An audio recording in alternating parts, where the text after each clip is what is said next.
Bonsoir tout le monde et bienvenue sur Débrief AM. Très heureux de vous retrouver. Alors, ce soir, ça sera une interview d'un ancien joueur de l'AS Monaco. Alors, pour ce faire, je serai déjà en compagnie de Laetitia, Manu, Fred et Quentin. Bonsoir à tous les quatre. Bonsoir. Bonsoir à tous. Et nous avons l'honneur, le privilège d'accueillir l'ancien joueur de Monaco, Martin Djetou, ancien monégasque, donc 2 fois champion de France, ancien international français également, de joueur de Monaco de 96 à 2001. Merci beaucoup de l'honneur que vous nous faites de nous accorder cette interview. Merci, bonsoir à tous. Bonsoir. Alors, on va commencer cette interview par Quentin qui va vous poser 2 petites questions, un petit bisutage, on va dire. Ouais, c'est le petit bisutage, Martin. Okay. Les petits bisutages. Oh, t'inquiète pas, c'est très gentil. Et puis tu... Moi. J'ai pas entendu. J'ai dit tu ne connais rien, loin de moi. Ouais. Moi, je suis dans le sud de la France. Je sais pas. Non, t'en fais pas, c'est très gentil. C'est très gentil.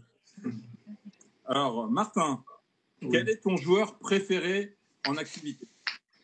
En activité? Ouais. Waouh. Si tu veux en citer. En activité, waouh. Bien. En activité. Waouh. Il va bientôt arrêter à mon grand désespoir. Ils sont 2. Il y a Harry Kane et Lewandowski. Ah, ok. Ouais. Intéressant. Ok, non, mais ça marche. Hein, après, ça sort du commun.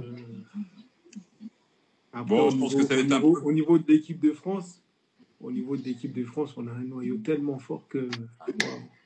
Non, il n'y a pas de souci. Voilà. Bon, du coup, quel est ton joueur légende préféré?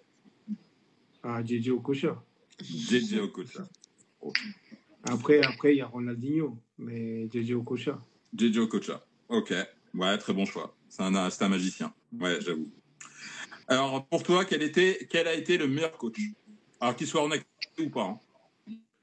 Alors, c'est bizarre parce que, en fait, chaque coach m'a apporté quelque chose. Gilbert Gress, il m'a apporté la hargne. Claude Puel, la hargne aussi. Oui, il y a de ça, mais mine de rien, il y avait quand même, on va dire, beaucoup de solidarité, le don de soi. Tigana, c'est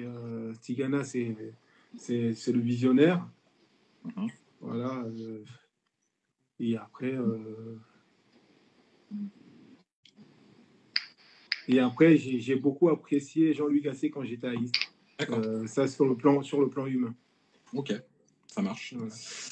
Bon, du coup, quel a été le meilleur joueur avec qui tu as évolué? Alors, soit en club ou en équipe de France. Hein. Pour toi, le meilleur. Ah, c'est dur, hein? Ah non, mais là, c'est dur. Ah, c'est dur. On en donner plusieurs. Hein. Parce que sincèrement, je dois parler que de Monaco. Non. Ah, non. De tout. Quand j'ai commencé à Strasbourg, Alexander Mostovoy. Ouais. Et j'arrive à Monaco, un joueur extraordinaire, on va dire. Il y avait Gallardo et puis bon, les petits, je les citais quand même, Titi et Trezeguet, c'était hors norme. Franchement, on avait une équipe, c'était en fait le grand Milan quand il y avait Iniesta, Xavi, Deco, enfin la grosse équipe quoi. Et donc Monaco, on était un peu comme ça, donc oh là là. Alors j'aurais préféré comme disent par poste parce que tu as le gardien, nous on avait des très grands gardiens à Monaco. Exactement. Donc voilà. Ah, mais il n'y a pas de souci. Donc Barthez, c'est vrai qu'il a été un très très grand joueur qu'on avait à Monaco, un très grand international. Après, au niveau défensif, le très grand joueur que j'ai connu en termes défensifs, je dirais qu'il était quand même assez polyvalent, c'était Manu Petit. Parce qu'il pouvait jouer derrière et puis il pouvait jouer au milieu. Au milieu, Gallardo, Benarbia, c'était magique. Ouais, Chifo, c'était exceptionnel. Chaud. Voilà, c'était exceptionnel. Après, devant, même s'il était bête, Victor Cueva. Il était bête, ça, Victor? Comment? Il Non, était... mais je me permets de dire qu'il était bête parce qu'en fait, ne comprenant pas bien le français, Ouais. il se sentait toujours agressé. Donc, il voulait toujours se battre. D'accord. Et donc, c'est pour ça que j'ai dit ça, mais on s'entendait super bien. C'était intéressant. Non, mais on avait vraiment une... Dans toutes les zones, je pouvais citer un ou deux joueurs extraordinaires. Ça marche. Et on avait Dan Petersen qui était franchement oui. exceptionnel, mais qui jouait pas beaucoup, mais qui nous a fait gagner à Lens. Ouais. Voilà. Il était sous-côté. Il était sous-côté parce que ouais. C'était un playboy. C'était un playboy. Il était grand, élégant. Il finissait l'entraînement, il allait faire du roller à Monaco. Il était célibataire. Il y avait des filles qui dormaient chez lui. Il se réveillait le matin et il voyait 5 gonzesses, il ne les connaissait pas. donc voilà. Ça marche. Bon, alors là, je pense, tu vas peut-être m'en trouver un. Alors, quel était l'adversaire qui t'a mis la misère? L'adversaire qui m'a mis la misère? Ouais. Alors, sincèrement, il y a eu le match aller, Zidane contre la Juve, là-bas chez eux, où franchement, j'en voyais au bout de 15-20 minutes, j'étais arrêté. Sincèrement. Et après, franchement, on joue contre la Hollande. Et Clarence Seedorf. Sincèrement, j'ai dit, mais c'est pas possible. C'est pas possible. Le mec, j'arrive, il garde la balle, tu peux pas le bouger, il remise, pied droit, pied gauche.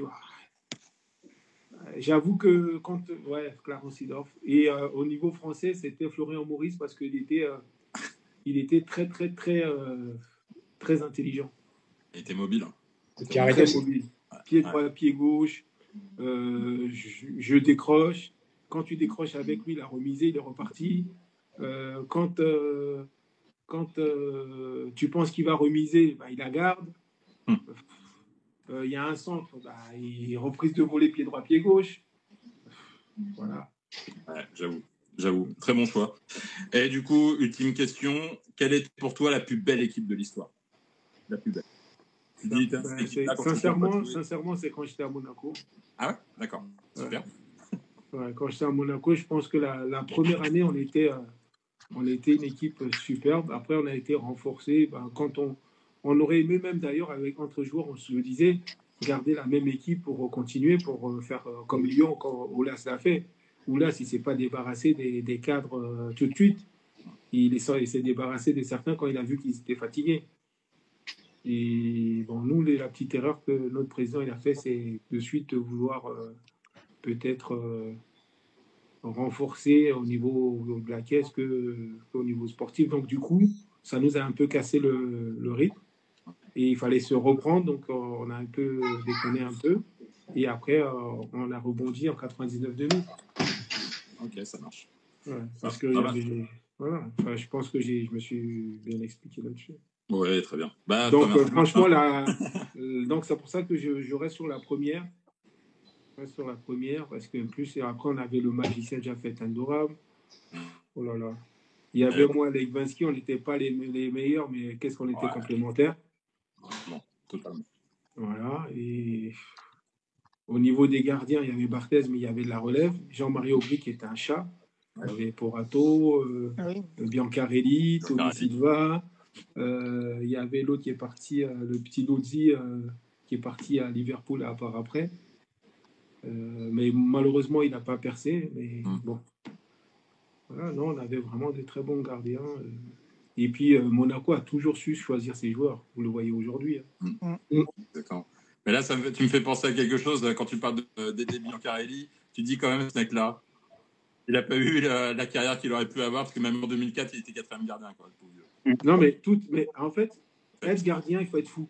Moi, j'ai toujours dit, être gardien, il faut être fou. Parce que il faut être fou, parce que il faut avoir envie de plonger. Quand tu as mal au dos, tu ne peux pas te permettre. Les mecs, quand on met des sacoches, tu plonges. Mais moi, j'intercepte un ballon du pied, il y a le genou qui va de l'autre côté. Les gardiens, non. Ils ne sont pas faits comme nous. Ensuite, il fait froid, tu es là, tu ne touches pas un ballon, tu dois plonger dès qu'il y en a un sur un sol super dur. Il faut que tu sois le numéro 1, sinon tu ne joues pas. Alors donc, il faut espérer que l'autre se blesse, mais en même temps, tu dois rester collectif parce que c'est bon de côté des autres. C'est compliqué. Hein. Et Dédé Biancarelli, je l'ai eu il n'y a pas longtemps d'ailleurs, il faut que je le rappelle pour savoir si son truc s'est réalisé, quoi. Parce qu'il avait une bonne petite proposition et j'espère que ça s'est réalisé, quoi. Écoute, c'est tout le mal que je lui souhaite. Ok, je te remercie Martin. Écoute, je te redonne la main. Voilà, merci. On va passer à la première question. Alors, tout d'abord, que devenez-vous aujourd'hui? Alors, Martin Djetou, depuis 2003, 2014-2013, j'entraîne au Racing Club de Strasbourg. Aujourd'hui, je m'occupe des U15 qui jouent en 16R1. Voilà. L'année dernière, on a failli être champion. Malheureusement, j'ai pas trop compris ce qui s'est passé entre l'équipe qui est montée en 17 nationaux, parce que c'est un club partenaire, donc j'ai rien dit. Mais en fait, ils avaient fait match nul et ils ont récupéré encore 2 points. Donc du coup, on finit derrière à 1 point. Et derrière, on enchaîne avec une première participation en gagnant la Coupe Grand Est. Donc on va dire qu'on a fait une très belle saison. Voilà. Et donc oui, je m'occupe des jeunes au Racing Club de Strasbourg et ça me plaît. Alors, on va tourner vers le passé. Alors, comment s'est déroulé votre transfert à l'AS Monaco? Alors, tout bonnement, parce que le jeudi, j'ai un de mes agents qui m'appelle. J'étais avec... ma femme venait d'avoir mon fils, donc il y avait l'ex-femme de Valérien Ismaël qui était là. Et il me dit, voilà, l'AS Monaco est prêt à mettre tant d'argent. Et j'ai dit, je ne le crois pas parce que, en fait, le mec, j'ai signé 2 ans avec lui. Au bout de 2 ans, c'est terminé. Et donc là, il m'appelle parce qu'il veut que je reste avec lui. Chose que je ne savais pas, c'était qu'il y avait cette fameuse clause, tacite reconduction. Donc, tant que je n'avais pas envoyé une lettre recommandée, le contrat reprenait effet. Et donc, c'était Henri Zambelli. Et donc, du coup, moi, le vendredi arrive, il me dit, c'est bon, ça y est, ils sont montés à 13 millions. Moi, je dis, ouais, il faut pas de ma gueule, vas-y, c'est bon. J'arrive à Monaco, on fait le match, je crois, on perd 5-1, 5-2, je sais plus. On prend une valise. Et je suis sous la douche en train de pleurer parce que c'était le dernier match. Tous mes potes de la cité, ils avaient regardé ce match. Et je savais que mes vacances allaient être. Ils allaient me parler de ce match où, voilà, en tant que défenseur, j'en prends 5. Alors que je ne joue pas tout seul, mais je connais mes potes. Donc, du coup, je pleurais et tout. Et arrive le président Véler. Et il pleurait lui aussi. Je n'ai pas compris pourquoi. Et il me dit, mon petit, voilà, aujourd'hui, le club de Strasbourg, on n'a plus de sous. Il n'y a plus rien dans les caisses. Et le seul qui peut nous aider, sinon le club, il va tomber, c'est toi. Donc, il faut que tu acceptes de partir à l'AS Monaco. Okay. Et là, tous les deux, on pleure encore de plus belle. Et je lui dis, écoutez, président, laissez-moi finir de me préparer. Il me dit, oui, le prince et le président et M. Jean Tigana nous attendent dans un bureau. D'accord. Je me suis préparé, j'étais dans le bureau. Et de là, ils m'ont dit qu'ils étaient sur Florian Laville et moi, et que le coach Tigana me préférait moi. Donc voilà. Et sur ce moment-là, Tigana m'a dit, écoute, moi j'ai dit, écoutez, est-ce que vous voulez bien me laisser quand même, parce que je viens de prendre une raclée, que j'ai pas encore désiré, est-ce que vous pouvez me laisser à la limite, je dors à l'hôtel, et puis après mon petit-déj, on reprend les discussions, parce que là, je viens de finir un match, j'ai perdu, je dois signer un contrat, que j'ai même pas lu d'ailleurs. Et donc, ils ont dit OK. Donc, ils m'ont amené dans l'hôtel de Coulthard. J'ai passé la nuit. J'ai appelé mon épouse. J'ai dit voilà, enfin, ma copine, qui est mon épouse aujourd'hui. Je lui ai dit écoute, ce soir, je ne vais pas pouvoir rentrer. Alors, elle était en panique et tout. Elle dit t'as eu un accident? Non, j'ai pas eu d'accident. Voilà, ce que l'autre avait dit au téléphone, c'était vrai. Donc, je dois rester pour signer mon contrat demain matin. Et donc, du coup, j'ai sollicité Bruno Satin. Donc, c'est Bruno Satin qui était là. Non, attends. Non, non, pas Bruno Satin. Qui était l'agent de notre sélectionneur, là, Deschamps? Bernès. Non, non, c'était un autre. Jean-Pierre Ça a terminé comme ça, là. Bon, bref. Hmm. Et puis finalement, on discute et tout ça. Et Tigana me dit, écoute, mon petit, si je suis toi, je rajouterais bien 10 000 euros. 10 000 euros, 10 000 francs, parce que ici, les loyers sont très, très chers. Hein. Et puis alors, moi, j'ai dit, OK, bon, est-ce que vous voulez bien rajouter 10 000? Et puis, le président a accepté. Ouais. Et voilà comment ça s'est fait. Et ce qui m'a fait mal, en fait, c'est que j'ai passé de très, très bonnes années au Racing Club de Strasbourg. Et le fait de ne pas saluer comme tout le monde le fait les supporters. D'ailleurs, dans toutes les équipes que je suis passé, j'ai jamais eu l'occasion de remercier les supporters. On m'en a jamais donné l'occasion. Okay. Et ça, c'est un petit regret, même un grand regret.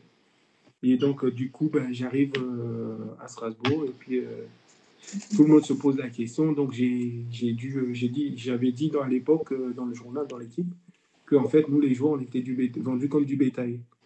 Pourquoi? Parce que à cette époque-là, j'avais pas eu la chance de dire au revoir tout bonnement aux supporters, quoi. Et donc, j'avais dû faire un démenti en disant que non, voilà, et m'excuser, tout ça. Bon. Voilà. Donc, voilà comment je suis parti de Strasbourg. Je ne suis pas parti parce que je voulais partir. Je suis parti parce qu'il n'y avait plus rien dans les caisses. Et donc, j'étais la personne qui pouvait aider le club à ce moment-là. Très bien. Et durant vos 5 années, est-ce que vous pouvez nous citer un souvenir, votre plus beau souvenir et le pire? Alors, mon plus beau souvenir, c'est mon premier titre. Et le plus mauvais, j'en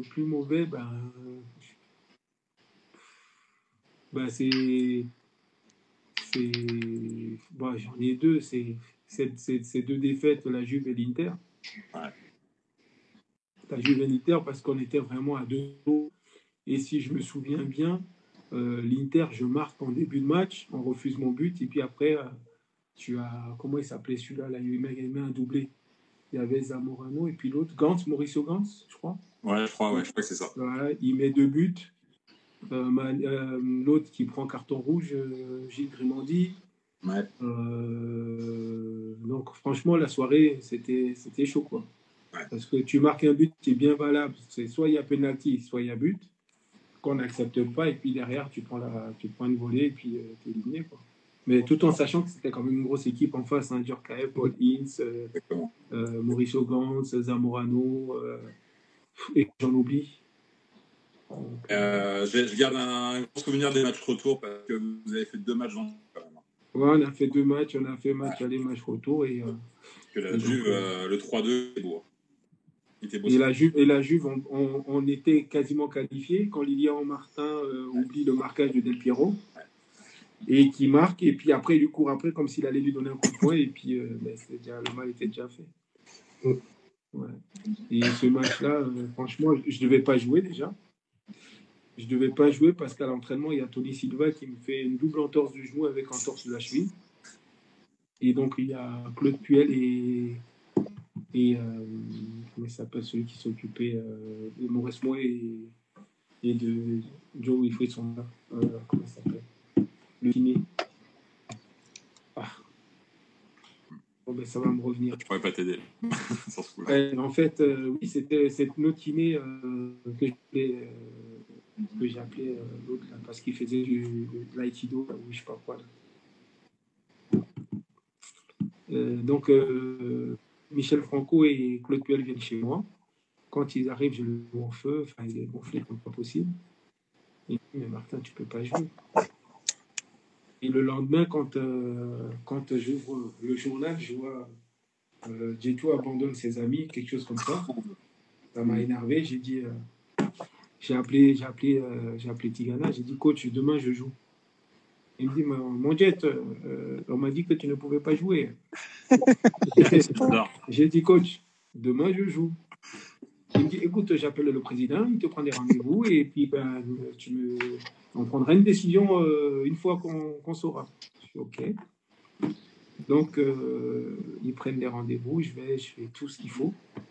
Le soir, à 22h, je termine, je rentre chez moi. Je dis à ma femme, écoute, prépare-moi mon sac et puis tu me déposes à l'hôtel.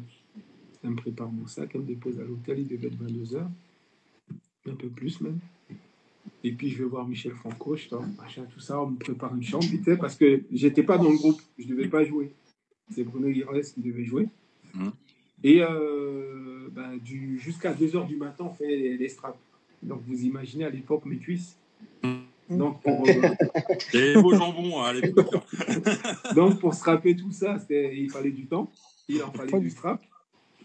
Et avec la cheville en même temps, donc c'était compliqué. Et puis au bout d'un moment, j'ai dit non, je vais jouer sans strap. Et donc le matin, Tigana, au lieu de faire la marche comme on fait d'habitude, le long du, je ne sais pas si c'est le Largoto, jusqu'au Zebra Square où ça se tapait là. Et on est là et il me dit j'ai commandé un bus demain matin qui veulent faire les coups font les coups, ceux qui veulent faire un taureau ou se faire masser, voilà. Et moi je suis passé avec Claude Puel, il m'a fait trottiner, voilà. Après il a travaillé technique, recul, avance, à gauche, à droite, nanana, passe intérieur, pied droit, pied gauche et tout. Et après il regarde et dit je pense que ça va aller. Et quand Claude il dit je pense que ça va aller, en fait, heureusement que je suis tombé face à quelqu'un qui supporte la douleur. Si j'avais quelqu'un qui ne supportait pas la douleur, il aurait dit non, il ne peut pas jouer.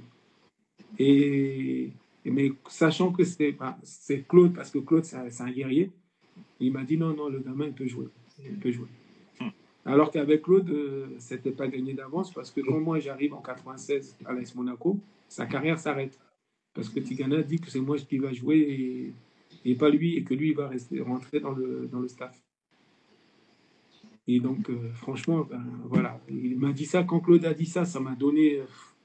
voilà, et le soir, j'ai joué. Voilà. Donc, voilà, en termes de souvenirs, c'était bon souvenir, en même temps mauvais souvenir. Je sais que je fais un gros match, même je fais une passe d'ess à Thierry Henry à un moment donné. Mais voilà, le fait de ne pas aller en finale, parce qu'on avait vraiment l'équipe pour aller en finale, 2 fois, que ça fait très très mal. Après, une qui en fait partie aussi, c'est cette défaite contre Lyon en coupe, où on se prépare. Nous, dans nos têtes, on était prêts à aller au tir au but. Et Sonny Anderson, qui était déjà chez nous, qui fait la dernière, franchement, prolongation, ouais. En plus, l'autre joueur, le Lyonnais, là, après on le prend à Monaco, ça j'ai eu du mal à digérer ça, le Suisse. Là. Ah oui, Muller. Le mec qui marque pas beaucoup de buts et il nous plante. Exactement. Là, bon ben voilà. Merci beaucoup. Bon, je veux juste dire à Martin, c'est là, on va dire, j'ai vécu 2 défaites en ayant voir l'AS Monaco au stade. C'était ce match-là et la finale de la Ligue des Champions. En fait, c'est toi le poissard, en fait. Non, valide. Sur le nombre de matchs de l'AS Monaco, je vous ai jamais vu au parc, par exemple. J'habitais Paris à l'époque. Je n'ai jamais vu perdre au parc. Moi, je me dérobe. Ouais. Non, mais c'est vrai que franchement, ça m'a. Ouais, j'imagine. Ça m'a secoué, franchement. Ok. Laetitia, c'était à ton tour. Donc, entre 97 et 2000, quel est le titre qui vous a le plus marqué? Alors, 98 ou 2000, quel est le titre qui vous a le plus marqué? 97-2000. 97-2000. Moi, j'ai dit le premier, moi, je regarde très bien. Je viens de Strasbourg. Strasbourg, on ne joue pas forcément le haut tableau. Et quand j'arrive après les JO à Monaco, il faut savoir que n'importe qui vient à pied pour signer à l'AS Monaco. Si on te dit traverse à la nage pour aller signer à Monaco, voilà. Et moi, j'arrive, un grand joueur comme Jean Tigana me dit que c'est moi qui vais jouer. Sincèrement, parce que c'est Jean Tigana, il faut voir la carrière du monsieur. Sûr. Et donc là, j'arrive et je joue. Bon, le premier entraînement, je crois, le deuxième jour, je me fais une grosse blessure. Déchirure 4/8 à la cuisse. qui me prend 1 mois, voire 1 mois et demi. Et après, quand je reviens, je ne suis plus. Et donc, ouais, ce premier titre, il avait beaucoup d'importance pour moi. Je le kiffe, quoi, ouais. Parce que le deuxième, je l'ai mieux fêté. Le deuxième, je l'ai mieux fêté. Mais le premier, c'est... Voilà. Tu peux juste... ta relation avec Franck Dumas, à l'époque, ça se passait comment? Ah, ben, avec Francky, nous, c'était top. Hein. Ouais. Alors, il faut savoir, il y avait Franck Dumas, Lilian Martin, Porato, moi et j'en oublie un au passage. En fait, on jouait au tarot. Après les matchs, je réservais soit au quai des artistes. Alors, j'invitais tous mes potes, je disais, voilà, est-ce qu'il y en a qui sont dispo pour aller manger au quai des artistes? Dites-moi 8 pour que je réserve. Et quand on avait fini de manger, on partait chez moi et on jouait au tarot jusqu'au petit matin. Et après, ma femme, elle partait chercher les petits pains. Elle nous faisait le petit-déj. On prenait le petit-déj et on partait à l'entraînement. Et après l'entraînement, chacun rentrait chez lui. Voilà. Merci pour l'anecdote. Et donc ça, c'était notre... Donc Franck Dumas, il m'a fait découvrir aussi un vin qui était pétale de rose. Ouais. Voilà. Et ce vin-là, je le trouve plus. C'était un rosé, pétale de rose, qu'on prenait chez Maman. D'ailleurs, celui qui m'a amené pour la première fois là-bas, parce qu'il avait réservé pour l'équipe. Et puis voilà. Ça marche. Voilà. Oui, Pouvez-vous nous parler des méthodes Tigana-Puel? Qu'est-ce qui les différencie? Alors, il y en a un qui regarde de loin et il y en a un qui veut mener la baguette en étant au milieu. En fait, c'est à Tigana, lui, quand ça commence, il donne les directions. Bon, quand il y a des petits jeux, il joue, franchement, honnête. Quand il y a Taureau, il joue, il est extraordinaire. Et quand les entraînements commencent, c'est des types où il y a une conservation, où il y a deux équipes qui sont opposées pour voir quel joueur il va jouer, dans quel système il va jouer. En fait, il se met sur le... Et beaucoup de gens le critiquaient parce qu'il était assis sur le... En fait, moi, maintenant, en tant qu'entraîneur, j'ai dit, il avait raison. Parce qu'en fait, quand tu es dehors, tu sais exactement qui triche, qui est dedans, qui n'est pas. Alors que quand tu es en plein milieu, il y a des choses que tu ne vois pas. Mais tu veux tellement être le patron que tu es au milieu, tu donnes les directives, tu dis stop, tu corriges, machin. Sur le temps, tu peux faire les flashs un peu, voilà. Mais le meilleur, c'est d'être assis ou même debout, mais à l'extérieur, d'être tiré et de voir ce qui se passe. Comme il fait Luis Enrique, il est en hauteur. Voilà. En fait, Luis Enrique, il a le zoom, la vue panoramique, et il en loupe pas une. S'il loupe quelque chose, il y a ses adjoints qui regardent. C'est ça, c'est ça. Voilà, et donc, voilà. Donc, Tigana avait déjà quelques longueurs là-dessus. D'accord. Mais j'ai adoré la collaboration, même si c'était pas trop ça. Ok. Et d'ailleurs, j'ai son numéro, de temps en temps, je l'appelle. Lui, il ne m'appelle jamais, par contre. Hein, c'est moi qui l'appelle tout le temps. Est-ce que c'est vrai là... En Afrique, on dit toujours c'est le petit frère qui doit appeler. Ouais, c'est vrai. Mais est-ce que c'est vrai la légende où Claude Puel, qui fait les jeux, il mettait des gros taquets? Ah ben, il était infatigable. Claude était infatigable. Il faut savoir que ce soit Claude ou Tigana, le lendemain qu'on faisait des crassages, en fait, ça se transformait par un match, les jeunes contre les vieux. Et derrière, les qui n'avaient pas joué, qui devaient s'entraîner, des fois, il annulait la séance parce qu'il disait, en fait, ça vaut mieux que courir. Et il annulait la séance parce qu'on avait tellement donné que, franchement, j'ai hâte. Même le prince, il venait, il disait, mais les mecs que j'ai vus jouer hier, c'est pas qui jouent là, c'est pas possible. Comment ils font? On dit, Monseigneur, ben voilà, c'est comme ça. Tu sais, quand tout le monde joue le jeu, c'est un plaisir énorme. Ouais, j'imagine. Voilà. Alors, qu'est-ce qui a précipité votre départ de Monaco? Mon départ pour Monaco, il faut savoir qu'à un moment donné, j'ai une proposition à la Juve. D'accord. Mon de l'époque me disait que Monaco ne me voulait plus, que le président voulait me laisser partir pour me remplacer le défenseur du Bayern de Kufo. Justement, est-ce que Voilà. Et Deschamps donc, a un rôle dans cette histoire? comment? Est-ce que Deschamps a un rôle dans cette histoire? On Mais dit il que revient, je sais Monaco pas. ne voulait Il plus, revient. justement. Et donc, du coup, bah, je ne signe pas à la Juve.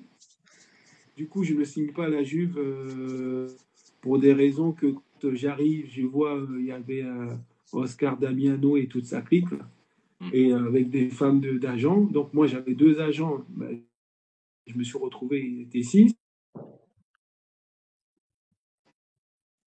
Le salaire, il y avait, c'était la moitié enfin, il manquait une certaine somme.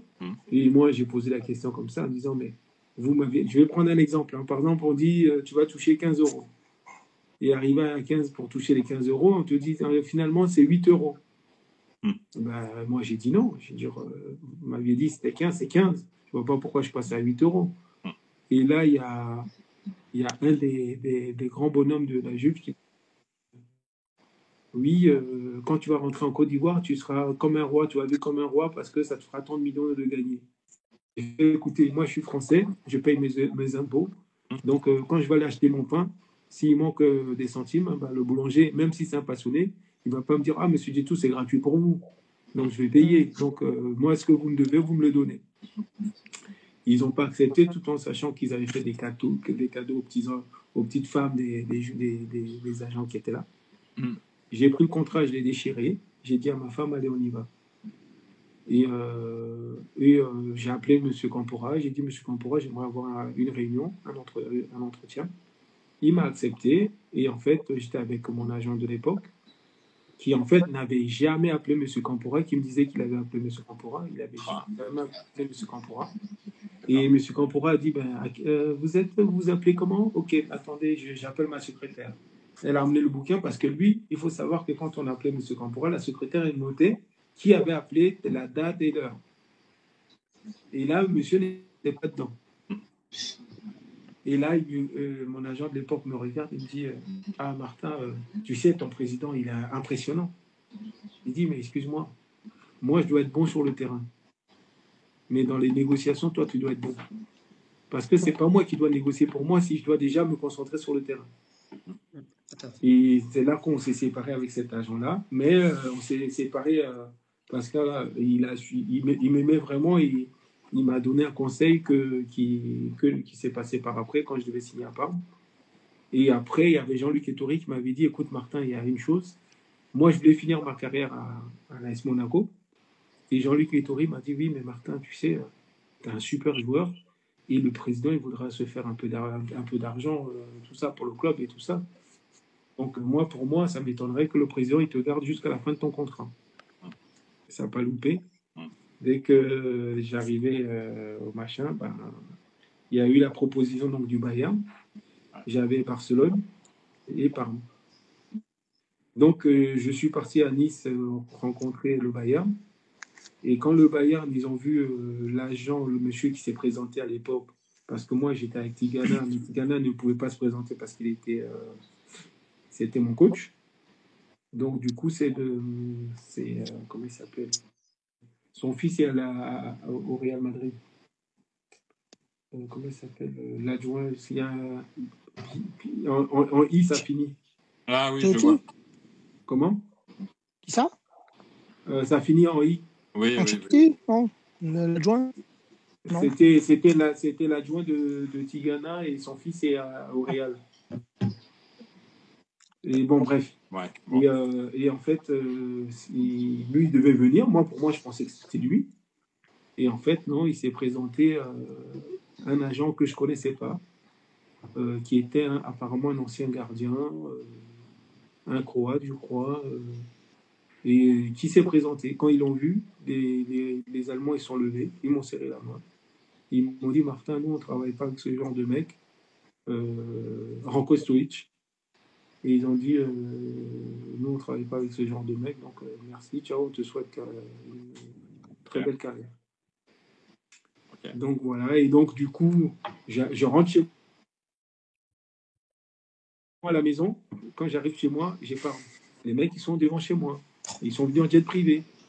Et donc, ma femme les reçoit. petit four, tous les machins. Et ils s'attendaient à un foutoir. Ils arrivent chez moi, c'est la déco, les machins, d'ici, de là. Ils se sont dit, mais qui a fait cette déco? Bah, j'ai dit mon épouse. Alors, les mecs, ils sont estomaqués et tout. Ok, ils appellent le président de suite. Ils disent, il faut le faire parce que le mec, il a vraiment la tête sur les épaules. Ça n'a rien à voir par rapport à tous les Africains qu'on a vus ou même certains joueurs. Et puis, j'ai dit, ben, qu'est-ce que moi, à cette époque-là, je ne buvais pas d'alcool. J'ai dit, qu'est-ce que vous voulez boire? Les mecs, ils me disent, ah, si vous avez du champagne, machin et tout. Donc, ma femme, elle va au frigo, elle sort du champagne, machin. Vraiment, ils sont reçus comme des petits rois. Et là, à l'époque, on avait des fax. Sort un fax, Barça. Donc, le Barça, voilà, je prends, j'ai dit, je leur mets sous le nez, je dis, voilà, il y a le Barça qui me veut, donc comment on fait? Il dit, bouge pas. Et Barça, ben, il y avait leur proposition qui était là. Et donc, du coup, ils ont vu. Et donc, ils disent au président, voilà, Barça propose ça, qu'est-ce que tu fais?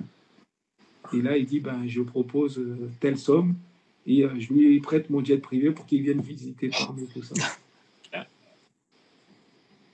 Et en même temps, comme l'histoire était belle quand j'ai remplacé Thuram, bah, j'ai dit, bah, au lieu d'aller n'importe où, d'aller à Barcelone pour ne pas jouer, moi, je vais aller à un endroit où je peux jouer. Ouais. Et comme ça, je peux avoir une place prépondérante au sein de l'équipe de France. Et c'est comme ça que j'ai choisi Parme. Ok. Et que malheureusement, quand j'arrive à Parme, au bout de 3-4 mois, on n'est pas payé parce qu'il y a des soucis financiers. Ouais. Mais quelle équipe il y avait? À l'époque, le Parme, c'était un grand club. Franchement, on avait une sacrée équipe. Dans les buts, il y avait Tafarel. Exactement. On avait Sébastien Frey. Ouais. On avait un jeune Italien, Bellucci. Tu avais Sensini. On avait... comment? Tu n'avais pas Sensini qui était là? Je regarde. Je sais pas si c'était... je sais pas plus, il était arrière gauche ou arrière droit, je crois. Je me rappelle plus. Ouais, et après, il y avait comment il s'appelle? Il y avait Cannavaro, Benarivo, Sartor, Bolaño, Bogossian, Lamouchi, Torizi, Apia, Steven Apia, Junior, latéral gauche et brésilien, Junior. Devant, on avait Marco Di Vaio, Bonassoli, on avait Marchioni, on avait qui encore? On avait Nakata, Miku, Mboma. Oh. Quelle équipe? Quelle équipe? C'est waouh. Donc, ouais. Et est-ce que j'ai répondu à ta question ou j'ai oublié quelque chose? Si Deschamps avait vraiment précipité le départ. Ah oui, alors Deschamps, non. Il faut savoir que moi, à cette époque, quand Deschamps reprend les rênes, il ne veut pas que je parte, il veut que je reste. Voilà. Mais ce qui m'a fait partir, c'est parce que à un moment donné, je lui dis, mais moi, je veux faire comme toi, gagner des titres. Et il me dit, non, mais pars pas en Italie, reste avec moi, machin et tout. Et en fait, moi, comme j'ai compris, en fait, Deschamps, mes potes me disent, ouais, il est passé dans ma chambre, il m'a dit que j'allais jouer avec un tel. J'ai dit, ben moi, il m'a dit que j'allais jouer, si je restais, j'allais jouer avec un tel. Et il avait dit, par exemple, à un autre, enfin, je ne sais pas si c'est vrai, mais en tout cas, c'est la rumeur qui est de l'époque. Hein. Il y avait José-Pierre Fanfan, qui l'avait dit, par exemple, José-Pierre Fanfan jouerait avec Rafael Marquez. À Rafael Marquez, par exemple, il avait dit, je jouerais avec Martin Djetou. À Martin Djetou, il avait dit que je jouerais avec un tel. Et donc, mais tu veux garder des joueurs, dis aux joueurs, bah, non, tout, je veux vous garder maintenant, et puis après, on se met autour d'une table et on discute. Et moi, comme ça ne se passait pas bien à ce niveau-là, et en stage, déjà, moi, je suis très casanier.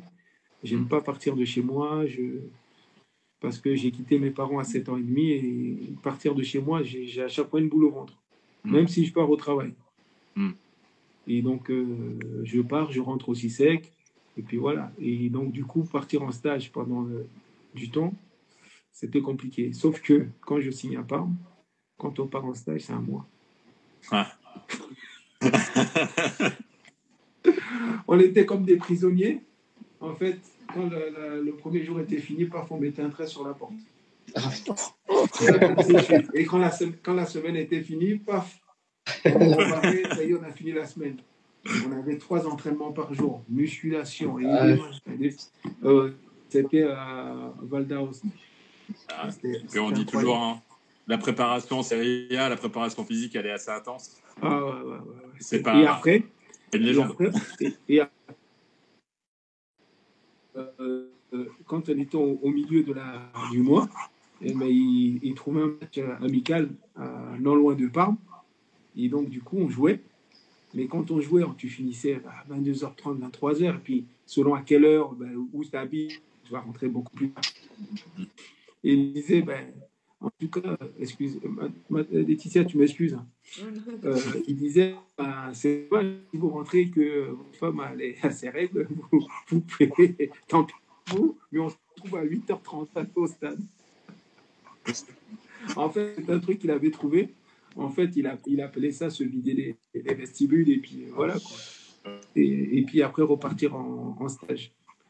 J'ai trouvé ça rigolo, j'ai dit, oh, quel phénomène. Et donc, du coup, on repartait de plus belle. Et puis, à 8h30, tout le monde était présent. Et puis, il rigolait tout seul. Et puis, c'était parti. Voilà. Yeah. Donc non, Deschamps n'a pas précipité mon départ. Il voulait me garder, mais c'est moi qui voulais découvrir autre chose. Ok, je te remercie. Et ma dernière question, du coup, c'est le top 5 de tes joueurs de Monaco qui t'a le plus impressionné. Alors, on avait un super latéral droit, qui est Willy Sagnol, qu'on appelait Tempesta, enfin que Fabien a prénommé Tempesta. Le seul qui était capable de faire un petit pont sans pression. Il était vraiment impressionnant parce qu'il était très précis. J'avais le gardien, Fabien, j'ai déjà dit. Après, Sonny Anderson, Thierry Henry, Trezeguet. En fait, franchement, la question en soi, je peux les nommer tous. Je les nommer tous parce qu'en fait, chacun apportait quelque chose. Chacun avait quelque chose de différent. C'est ce qui permettait, en fait, que sur le terrain, par exemple, moi, j'avais une complicité avec Legbanski, avec qui j'ai été au JO 96. Et même, on avait été considéré la meilleure paire défensive européenne. Donc, c'est pas rien.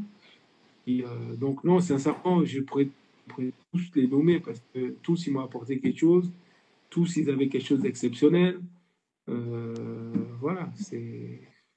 Même le fou qui est arrivé, là, Ndiaye, il était comme il était, mais il nous a fait du bien à un moment donné. Ouais. Vous vous souvenez de lui, Ndiaye? Moussa Ndiaye. C'est Ndiaye, oui. Moussa Ndiaye, il arrive à Paris à la discothèque, sur les champs. Et je lui ai dit, tu peux pas te garer là, sinon ta voiture, tu la trouves à la casse. Il dit non, parce qu'il a une plaque monégasque. On sort de la discothèque et il n'y a plus de voiture. Par contre, Martin, j'aimerais bien. C'est vrai que c'était un joueur qui était tellement discret. C'était John Collins. Ah, John Collins, lui, c'était le. En fait, John Collins, avec sa patte gauche, lui, c'était le. Comment on va dire quoi? C'était celui qui. Un peu comme.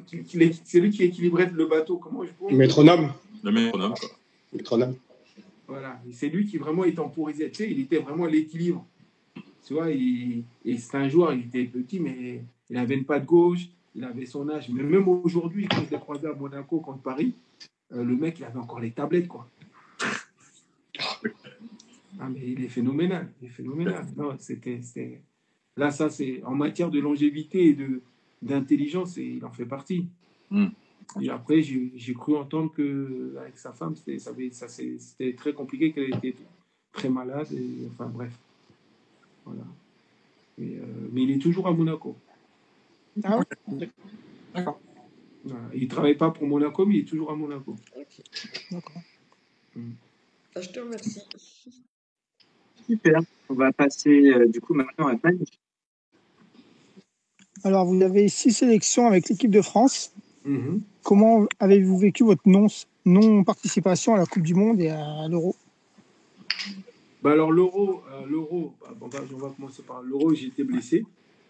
L'Euro, j'ai été blessé. Ma fameuse blessure au genou que j'ai quand même joué contre la Juve. Donc, du coup, je ne l'ai pas soigné, donc ça a empiré.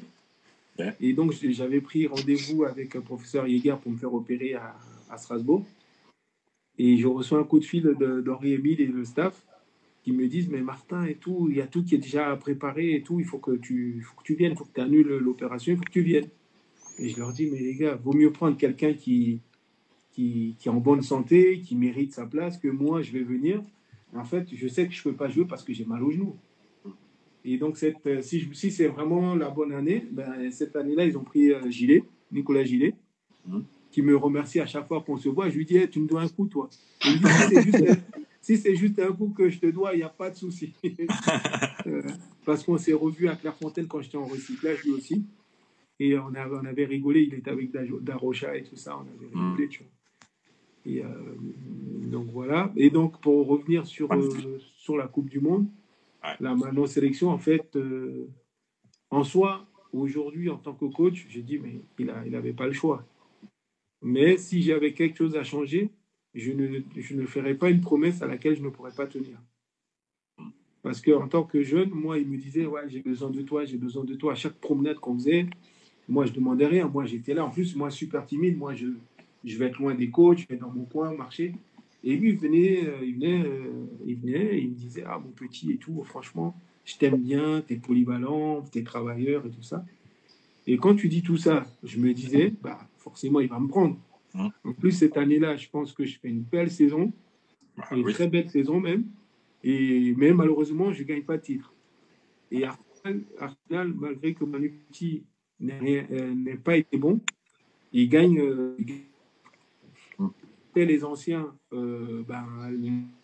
les journalistes leur tiraient tellement dans les pattes pour dire qu'il fallait qu'ils arrêtent que voilà, donc c'est ça qui m'a un peu mis en peau, le fait que les journalistes taquinent Deschamps et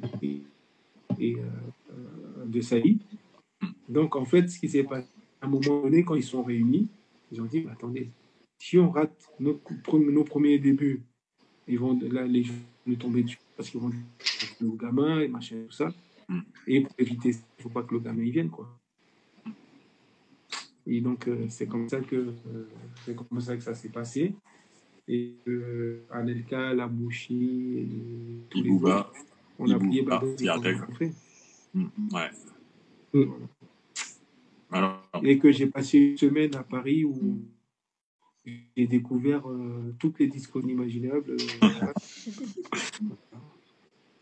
Parce qu'à Paris, le truc, on sait à quelle heure on sort, mais on ne sait pas à quelle heure on va rentrer. Vous savez pas ça. Mais par contre, Martin, il y a un truc que tu ne peux pas t'enlever. Tu es invaincu avec l'équipe de France. Bah oui, t'es pas allé les voir. Moi, je sais qu'il y a une équipe qui me réussit bien. En 6 sélections, j'ai joué 2 fois la Turquie, 2 fois 4-0. Voilà, exactement. Donc, à chaque fois que j'ai des joueurs turcs, je les chambre un peu, quoi. Ok. Mon autre question, c'est en équipe de France, quels ont été les joueurs qui vous ont le plus marqué ou impressionné?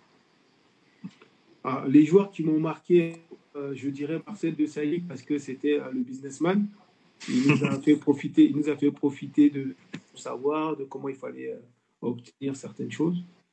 Donc, Marcel Desailly par rapport à ça. Alors, pouvez-vous nous parler de votre épisode à Parme? Alors, mon épisode à Parme. Alors, à Parme, j'ai adoré la ville. J'ai vraiment adoré la ville, si bien que il y a 2 ans, mes enfants voulaient qu'on parte au Pouilly. Et donc, on est pas par Parme. On a visité pour la petite dernière, là où on habitait, qu'est-ce qu'il y avait comme signe, quoi. Et c'est une ville qu'on a adorée.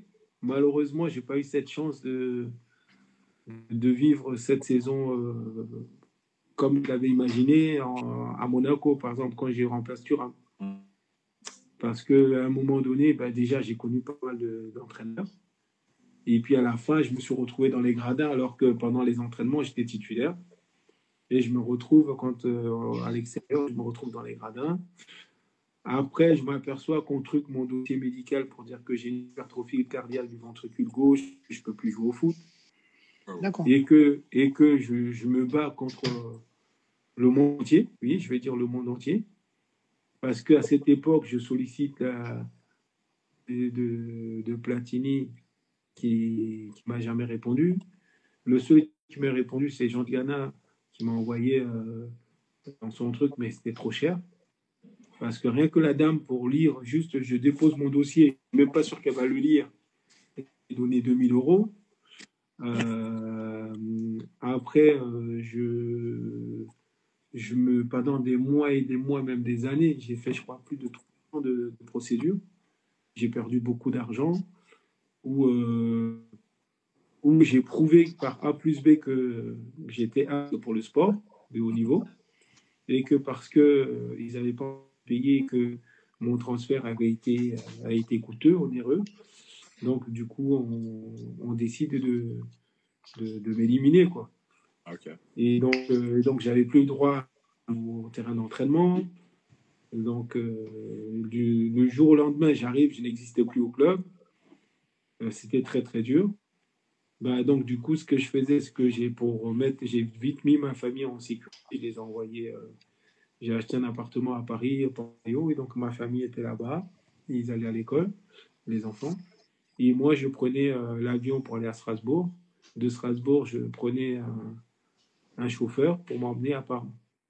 À Parme, je restais 2-3 jours pour assister aux entraînements, mais que j'avais pas le droit de m'entraîner. Donc, je restais là pour me faire présence, quoi, acte de présence.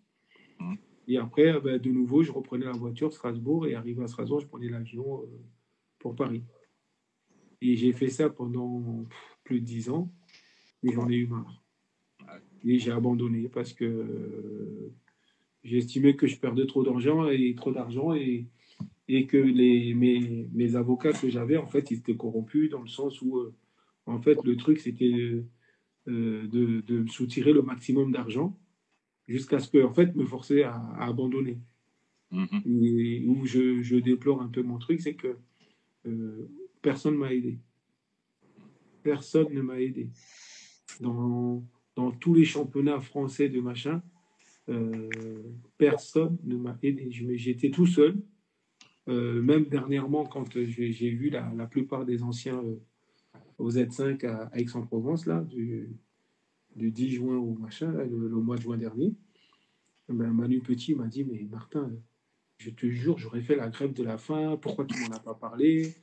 Il y a Patrick Blondeau qui m'appelle, que j'ai souvent, qui me dit, mais Martin, tu aurais dû m'en parler aussi. Enfin, j'ai dit, mais les gars, vous arrivez trop tard, vous avez lu les journaux, machin. Et là où j'étais déçu, c'est l'UNFP. L'UNFP, quand j'ai touché à peine une somme de 600 000 parce que ils m'ont fait venir parce que j'ai payé beaucoup plus que ça en termes de facture de trucs. Hein. Et dès que j'ai touché un chèque de 600 000, l'UNFP a déclaré oui, Martin Géto a gagné son procès.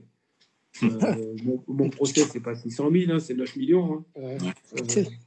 Voilà, c'est donc. Et donc, j'ai dit au lieu de tout perdre, je préfère arrêter la procédure. Et puis, j'ai bloqué tout le monde. Mes avocats, je les ai bloqués. Je voulais plus entendre parler d'eux parce qu'ils savaient très bien. En plus, le mec, il habitait en Sardaigne, qu'on se faisait une maison, mais c'était avec ma thune. Hein. Donc, un coup, j'arrivais, il me dit tu dois 140 000 euros. J'ai dit mais t'as fait quoi? Et il me sortait pas de la paperasse, machin et tout, enfin, des conneries comme ça. Donc, au bout d'un mois, j'en ai eu marre et j'ai abandonné. Claire. Voilà. Ouais, d'accord. C'est triste. C'est triste quand même. Ça. Donc voilà. Donc, oui, mais au moment donné, j'ai dit, tu sais, il fallait se mettre devant la glace et dire, ok, mon grand, tu as eu la chance, tu as eu des choses que d'autres n'auront jamais, mais est-ce que tu préfères finir à la rue ou être avec ta famille? Être avec ta famille. Ok. Donc, tu fais. Il dit, ok, je prends sur moi. Alors, 2 fois, j'ai honte parce que quand je vais à des soirées, on me présente de ci, de là, machin et tout. De suite, parce que la plupart des gens, dès qu'on dit footballeur, ça y est, riche à millions. Footballeur, riche à millions. Mais non, j'ai dit, tout le monde n'a pas la même carrière. Il dit, il y en a, ils tapent dans le ballon, ils ne gagnent jamais rien. Et j'ai eu la chance de gagner des titres. Ok, j'ai gagné des titres. À un moment donné, il a fallu que j'arrête parce que sinon, soit je courais à ma perte parce que j'allais tout perdre. Et j'ai eu la jugeote de dire stop à un moment donné. Et puis voilà. Et donc aujourd'hui, je suis avec mes enfants. Je suis dans ma petite maison. Elle est belle, elle est mignonne. On mange à notre faim. Voilà. Je paye mes impôts. Voilà. Et puis le football d'aujourd'hui, c'est pas le football. J'ai pas de jet privé, j'ai pas de comment certains, un bateau ou un machin. Les yachts. Les yachts. Voilà. Ouais, et puis le football d'aujourd'hui, c'est pas le football qu'il y avait avant. C'est pas le même tas, c'est pas le même salaire. Non, mais faut pas comparer les. Bah ouais, c'est pour ça. Ouais. Faut pas comparer les saisons, les années. Enfin, chacun vit avec son, comment dirais-je, avec son époque. Voilà, merci. Chacun vit avec son époque. Moi, à l'époque où j'étais, je gagnais plus que les Tigana, mais les Tigana, ils ont su fructifier parce qu'à un moment donné, ils étaient des visionnaires, ils sont mis accompagnés des gens qu'il fallait. Mais moi, malheureusement, trop gentil, trop con. Donc, ceux qui m'ont choisi de s'occuper de moi, c'était des gens qui savaient que moi, je vérifiais rien et qu'ils pouvaient se faire de la thune. Donc, voilà, c'est comme ça. Et puis, Deschamps a dit un truc un jour. Il a dit, faut pas regretter ses choix. Donc, ces choix-là, je les ai faits. Ça s'est mal passé, voilà. Mais j'ai quand même vécu des trucs que d'autres personnes ne vivront jamais. Et mon seul souhait, c'est plus tard écrire mon bouquin. Et voilà. C'est pour ça qu'en fait, quand vous m'avez contacté, hier, par exemple, j'ai fait des missions avec des Américains, un Alsacien américain. J'ai dit, mais moi, je veux bien parler, mais il dit, si je vous raconte toute ma vie, après, quand je vais écrire mon bouquin, qui va l'acheter? C'est ça le truc. Donc voilà, ma période en Italie, j'ai adoré Parme, mais c'est vrai qu'on est en termes de footballistique, c'était vraiment, humainement, c'était très très compliqué. J'ai même abandonné du mobilier, des fringues, plein de choses. Mais je regrette rien, j'ai mis ça sur le compte d'un incendie et puis voilà, je vais de l'avant.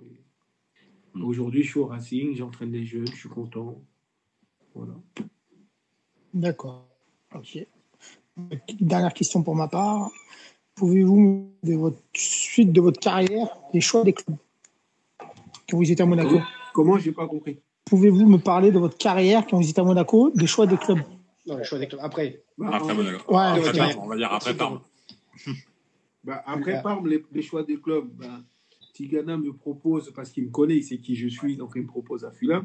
Donc j'y vais, je reste 2 ans avec lui, on fait un bon parcours.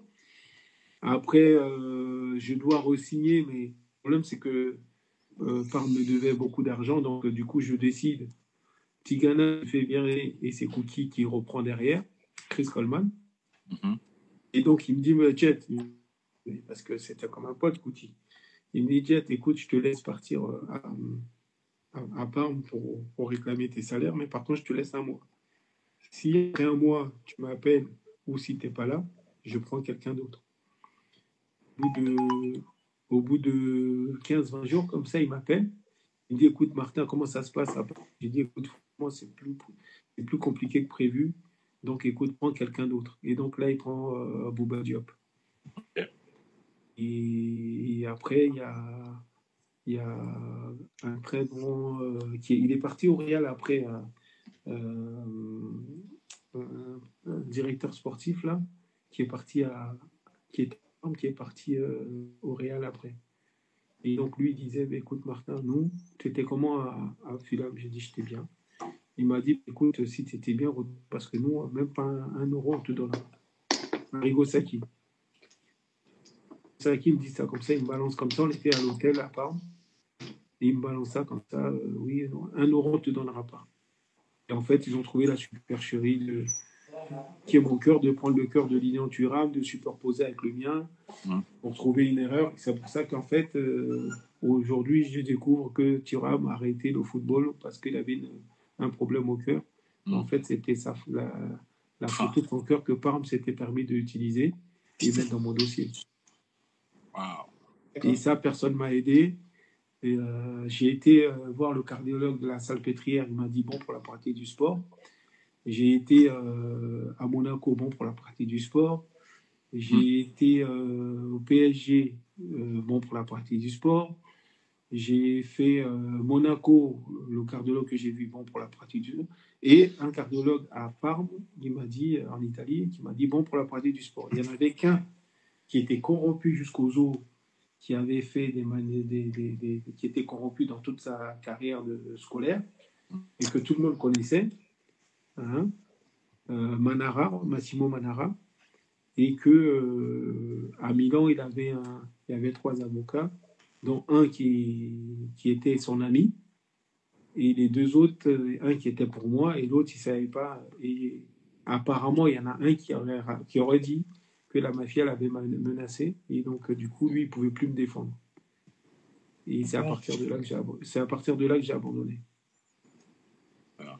Voilà. Ok. Ah, c'est quand même triste, quoi. Donc voilà. Donc j'ai pris ce que je pouvais prendre.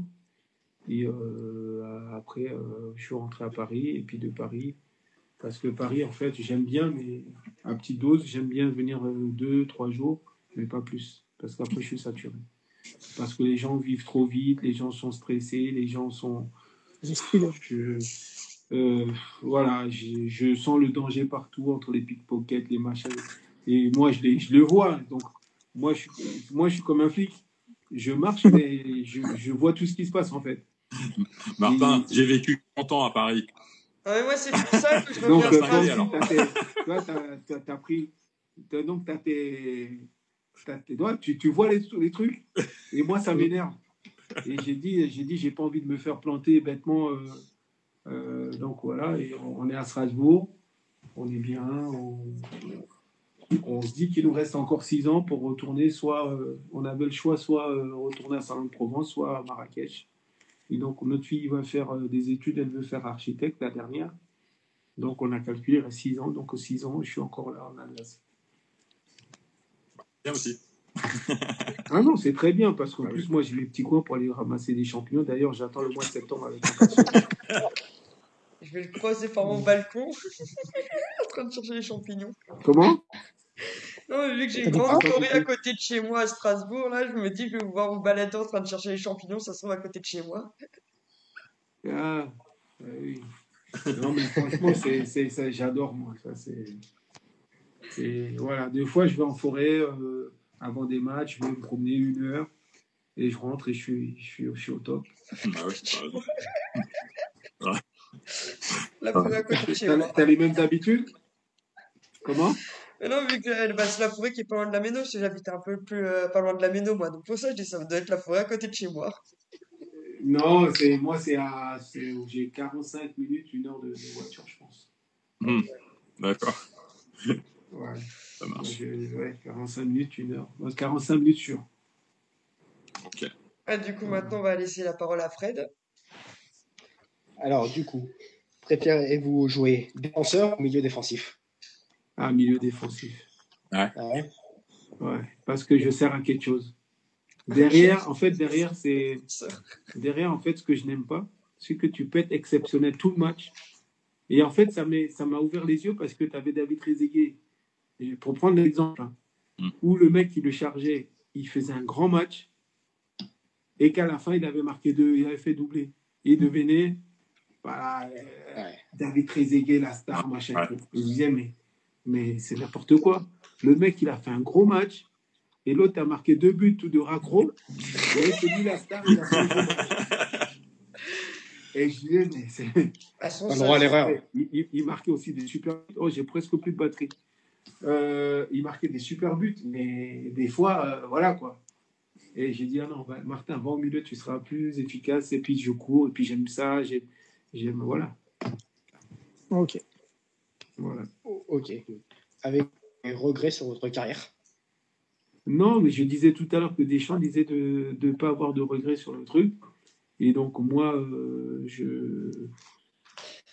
voilà, je suis content parce que je viens de loin. J'ai fait une belle carrière comparé à certains qui étaient même plus doués que moi. Donc, non, Deschamps disait qu'il ne faut pas vivre avec les regrets. Et les choix, il faut les assumer. C'était comme ça, c'était écrit. Voilà. Donc, Donc, voilà. Aujourd'hui, le truc, c'est que mes enfants fassent des bonnes études, des grandes études. Voilà. J'en ai une qui a sa licence en marketing, l'autre, elle est opticienne. Mon fils, il joue au Luxembourg. La petite dernière, elle veut être architecte. Donc, franchement, Ah, ma petite femme, depuis des années, elle me bassine pour travailler. Elle travaille au cabinet, là où nous, on s'amuse, n'est-ce pas, mes collègues? Je ne vais pas dire ça à Laetitia, mais elle s'amuse aussi, mais là où nous, on s'amuse, c'est mon beau-père et ma femme, ils travaillent. De quel métier s'agit-il? là, on s'amuse. Ben, je sais pas. On s'amuse où? Eh ben, eux, ils travaillent là où nous, on s'amuse. Ben, je vois pas. Personne n'a trouvé? Attends, Au niveau de attends. Langouchat? Au stade? Non, gynécologue. Ah, J'ai compris. D'accord. Voilà. Eux, là où nous, on s'amuse. Donc, Ouais, il n'y a pas de souci. excuse-moi, Laetitia, c'est un peu. Un peu potache. Non. Pas de souci. Voilà. Alors, du coup, bah, du coup, le foot actuel peut-il être un frein au Monaco actuel? Je sais pas vraiment. Je sais pas si je suis la personne la plus à même de vous parler de ça. Mais de ce que je sais, c'est que Monaco fait toujours de bonnes recrues. Oh là là, il me reste plus que 10% les gars. Donc, ouais, Monaco. Et je viens de me rendre compte que j'ai laissé mon chargeur dans mon sac. Ok. Donc, je prendrai celui. Oh, c'est pas grave, je prendrai celui de madame. Et, ouais, c'est bientôt terminé. ouais. Et donc, ouais, je ne suis pas à même de dire qui va faire quoi. Déjà, même pour dire qui va être champion, bah, voilà, si Paris garde la même ossature, bah, oui, il peut faire très très mal. Maintenant, Monaco ne sera pas loin parce que Monaco a toujours l'art de bien recruter. C'est sûr. C'est sûr. Voilà. Très bien. Ok. Bon, ensuite, on va passer aux questions. Et puis, j'espère que mon petit Strasbourg, même si vous êtes des Monégasques, j'espère que mon petit Strasbourg, on a bien recruté. Oui, c'est c'est bon, l'année dernière. Ça nous fait plaisir. Hein. Hier, Franchement, on fait une ça belle. nous fait plaisir. Ils ont fait de super. J'ai visité le stade aujourd'hui, il est magnifique. Ah, il méritait l'Europe même. Ah oui, j'aurais bien voulu, sincèrement. Ouais. Bon, tu as répondu à la question. Donc, en gros, c'était suis-tu encore l'AS Monaco? Bon, bah là, tu viens de répondre. Oui, j'étais à Monaco. J'étais à Monaco il n'y a pas longtemps d'ailleurs. Et j'avais croisé Paul Pogba au Z5. Et j'avais dit, je viendrai te voir. Et je sais que tu vas tout péter, que tu vas faire, tu vas faire la Coupe du Monde. Et tu vas montrer à tous ces gens que tu es un grand joueur. Ah ouais. Il avait presque les larmes aux yeux. Et il m'a dit, OK, avec plaisir. Mais moi, je lui ai dit ça. Mais je savais que je n'allais pas aller le voir. Et puis j'ai mon pote Manu Dos Santos qui est en train de les U17 avec Monaco. Voilà, donc j'ai été chez Manu et comme il venait de reprendre, je ne pouvais pas me permettre de venir aux entraînements. Mais ça sera pour la prochaine fois. Écoute, que Dieu t'en pour Paul. On demande. C'est tout ce qu'on demande. Bah, du coup, actuellement, donc, tu es entraîneur des 15 au Racing Club de Strasbourg. Est-ce que tu as l'ambition à Bande Ligue 1 un jour? Je pense pas. Je pense pas. C'est pas trop. Je pense pas parce que alors il y a tout le monde. Il y a Lou Diarra, il y a Abardonado, Jacques Abardonado. Il y a même l'entraîneur de l'équipe nationale, comment il s'appelle qui joue à Nice là, qui est. Aidez-moi. Il a gagné la coupe. Il a gagné la Coupe d'Afrique avec la Côte d'Ivoire. Hervé Renard. Hervé Renard? Ben non, un Ivoirien qui a remplacé. Qui a remplacé. Oui. Qui a remplacé. Jean-Louis Gasset. Mon coach à Istres là. Bon bref. Il a dit. Non mais je le vois. Emer Spy. Okay. Et il m'a dit, mais Jet, il faut que tu passes le pro. Mais le pro, déjà, quand tu veux passer le formateur, comment on te respecte, comment on te parle, machin et tout, le pro. Et en plus, ça vaut une blinde. Hein. Donc, en plus, avec tous les entraîneurs qui sont sur le carreau, tu vas payer. Voilà. je sais pas combien de milliers d'euros pour se retrouver. Ouais. T'as pas de club. Non. Moi, je suis avec les gamins, je suis bien, ça se passe bien. Et puis voilà. Donc, Ils ont après, intérêt si demain quelqu'un me disait oui, je veux que tu sois mon adjoint, avec grand plaisir, avec un contrat bien défini, des rôles bien définis, oui. Mais non, je suis bien là où je suis. Ok, ça marche. Ouais. Bah, du coup, la dernière question, Martin. Pendant l'interview, tu as dit j'ai pas pu faire mes adieux. Est-ce que tu as un message à passer aux supporters monégasques? On te donne l'occasion de le faire. Tout simplement que ils n'étaient pas beaucoup déjà à l'époque, mais ça suffisait. Non, mais ça suffit. Non, mais tu peux pas comparer les supporters monégasques aux supporters strasbourgeois. Ouais. Voilà. Donc, du coup, on n'était pas, mais c'était très bien. Et que moi, j'ai kiffé. Et que ce qui m'a fait me surprendre, c'était que je me disais, on a besoin des supporters pour y arriver, mais je suis un professionnel et je dois montrer pourquoi je gagne mon argent. Et donc, et voilà, c'est comme ça que je réagissais et que des fois même, genre des bruits. Au début, je rentrais sur le terrain, voilà, mais après, les bruits, je les entendais plus. Le seul qui était capable, c'était Blondeau, parce que Blondeau, quand il se faisait insulter, il savait quel supporter l'insultait. Donc, voilà. D'abord, Donc je remercie toutes les personnes qui m'ont accompagné dans mon parcours, notamment Kieti qui a son restaurant qui a été fleuriste rue Boulevard des Moulins. Voilà, et je remercie TikTok. TikTok, c'était celui qui avait Temps et Passion, le magasin de montres. Après, Christophe, ça c'est mon grand copain. Christophe qui a le MCB Monte Carlo Bar, qui est ouvert 24 heures sur 24. Voilà. Et on s'est connus, qui était voisin de Jafet Endora, mais on s'est connus, on s'est plus quittés et on est amis jusqu'à aujourd'hui. Ils viennent à la maison. Maintenant, ils sont même amis avec mes beaux-parents parce qu'ils ont le même âge. Et donc voilà. Donc merci à tous. Il y a, comment il s'appelait l'autre, j'ai oublié son nom, qui avait le bar, le bar où on allait tous faire la fête là. Il s'appelait aussi Christophe, je crois. Il a un restaurant derrière le Marriott. Il avait le comment il s'appelait ce bar? Bon, bref. Je vous le dirai une autre fois. Et merci à toi. Donc, en tout cas, merci à tous. Et puis, on a besoin de gens comme vous pour nous donner aussi du bon cœur parce que c'est pas tout le monde qui a apprécié. Et puis voilà. T'inquiète pas, t'es à jamais dans nos cœurs. À jamais dans nos cœurs de supporters monégasques. Merci ce que vous avez fait pour la semaine. Et même, j'ai fait la connaissance d'un monsieur, il est un Savoyard, qui est fou de Monaco. Après, j'ai mon ami d'enfance qui s'occupe des supporters de l'équipe de France, mais qui est un féru de Monaco. C'est incroyable. Ouais. Et j'arrive au Parc des Princes, et puis on nous dit oui, il faut aller voir les supporters et tout ça. Ils veulent vous voir et tout. Bon, ça, c'est par rapport à l'équipe de France. Et puis, en fait, quand j'arrive, je vois mon ami d'enfance avec qui j'étais en primaire. Il prend le micro et puis il dit Martin, j'ai tout. Les larmes sont tombées. Mais c'est pas possible. J'ai dit le mec, il joue même pas au foot, il regarde même pas le journal. Donc voilà, en tout cas, merci beaucoup. Et puis, merci à toi. Merci à vous.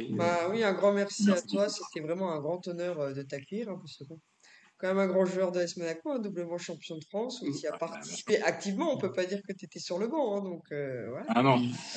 Voilà, tu étais vraiment un pilier de notre club de cœur. Donc merci d'avoir répondu à notre demande. C'est possible juste de voir le trophée? Ah oui, le petit trophée. Mythique. Le trophée 97. Magnifique. Ça marche. Super. Merci. Bonne soirée. Merci. Bonne soirée. Merci. À toi.